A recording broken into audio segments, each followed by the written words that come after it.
Welcome back to the Abby Cakes YouTube channel. Today we are going to be dirty icing or crumb coating a cake. This is for an actual order. It's going to be the top tier of a wedding cake that's going out tomorrow, so it's kind of exciting to be doing this on YouTube. 3 layers of cake, so we're going to do 2 layers of fillings in between each layer of cake.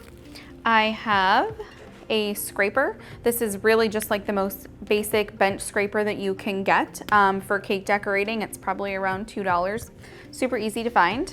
I also have an offset spatula, which I use pretty much for the entire process of icing the outside of the cake.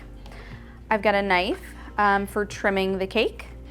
I also have a bag full of buttercream here, which is going to help us make a well or a border in between each layer of cake to fill it with raspberry jam. And then I also have these guys here. So this is a cake card or a cake board, and it's going to sit underneath the cake and it's going to support it, especially for stacking, since this is the top tier of a 2-tier cake. And then I have an acrylic disc here. You don't have to have an acrylic disc. You can have another cake card that's larger than this one for this board and this cake to sit on and be ready for us to remove and transport and put it on the bottom tier of the cake. So let's get started. So one thing that really helps for dirty icing cakes is to work with very chilled cakes. So these cakes have been chilling in the freezer for about an hour, and they're very, very cold, firm, set, and it's gonna be much easier to work with than a room temperature cake. So I don't have any fancy tool for trimming the cakes, but what I've used for many, many years is just a knife.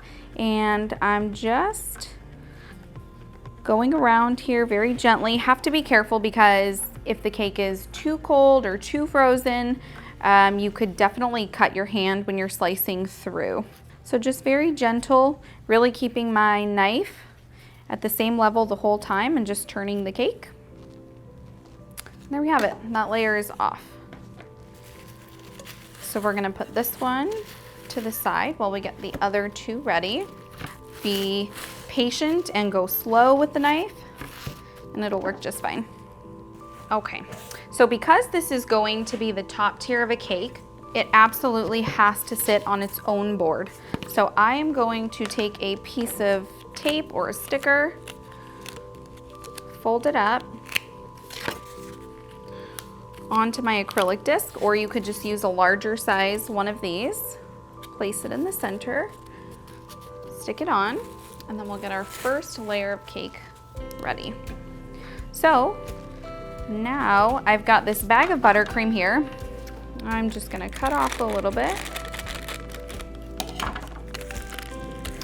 When you are filling cakes, if I were just filling this cake with vanilla buttercream or salted caramel buttercream, I definitely would not need to do this whole border. I don't usually do them if I'm working with a buttercream or filling that's very stable, but because we're going to be adding raspberry jam, it's very, very soft and it will seep out of the in between the tiers if you don't put a border or a well in there to secure it in place.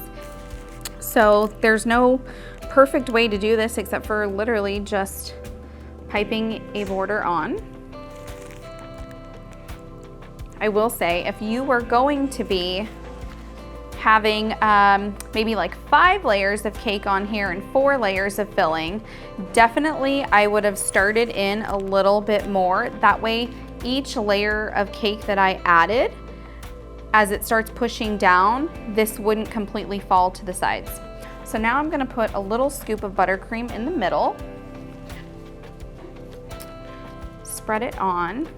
I don't like to put jam directly onto the layer of cake, just because sometimes I feel like it makes the actual cake a little bit soggy. So I always put a really, really thin coat of buttercream over the cake, and then I will add my filling or my jam. All right, so that's pretty thin. Like you could almost see the cake through that layer, but it's gonna be perfect for us to add this jam. So this jam, we're just gonna add a nice layer. I think when I first started decorating, this was probably one of the most difficult things, was adding really soft fillings. because if you don't pipe this border and create a well, you're in all kinds of trouble. And I've definitely had to take cakes apart before because they completely got soft on me and went all over the place. Okay, so that's pretty secure in there. It's a nice layer of buttercream. The jam is in the middle. It's not going anywhere. So now I can add the next layer of cake. And like I mentioned, working with cold or really chilled cakes is pretty ideal here. If this is room temperature, it really isn't gonna work. So put that on there. So I always like to secure right off the bat. Instead of going to the next layer, I am going to just seal my edges here. And you don't need very much. Usually there's enough buttercream here to seal from the little border that we piped. And that's pretty good. So we'll just repeat the process. So scraping off again for a really, really thin coat. And then we'll add our jam. This is probably one of our most popular wedding flavors. It's a lemon cake with vanilla buttercream and raspberry jam.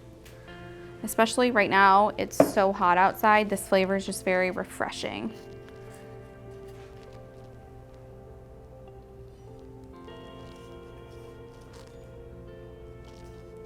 And since I'm gonna seal, I actually really like that there's this bit of buttercream that's kind of pushed out. I added a lot around the side, knowing it was gonna push out, but that helps because I'm gonna seal it right now. So this cake looks pretty level to me already, but I am still going to use my little leveler tool. It's a little bit elevated on my left here, so I'm just gonna push down. Not too much because I know that there's jam in there and I don't want it to squeeze out. But literally that little push is all it took. So I'm just taking this excess buttercream and I'm really dragging it all over the tiers. For a crumb coat or a dirty ice, you really want to get every piece of the cake coated with a very, very thin layer of buttercream. It locks in the moisture, it seals it, and then it's ready to go for when you go back to ice it and decorate it. So I'm gonna put a little dollop up here. And just dragging it out to the sides. And then what I push over the top, I'm gonna end up using again on the sides. I try not to put a thick layer on my crumb coat because I don't wanna alter the size or the diameter of the cake too much. It's supposed to be an 8-inch cake, so I don't wanna end up with so much buttercream that we're at a 9-inch tier now. And a little bit goes a long way in this part of the process. Okay, so everything's almost touched, and now I'm gonna scrape, and I think we'll get every piece of the cake to have a little bit of buttercream. And I'm just pulling off what I don't need. A really good tip, do not, whatever you pull off here from this scrape, do not put back into your buttercream bucket because it has crumbs in it. So I honestly wouldn't even really reuse it unless I was doing another lemon cake, but the bottom tier of this cake is going to be red velvet and not lemon, so I cannot put the lemon crumbs onto the red velvet cake. So when I'm done with my crumb coat here, it's gonna look like a really naked cake, which is good. It's coated with a touch of buttercream and everything is sealed. And once it sets in the fridge, I'll be ready to final ice it. All right, I'm gonna clean up the top a little bit before I go back around the sides.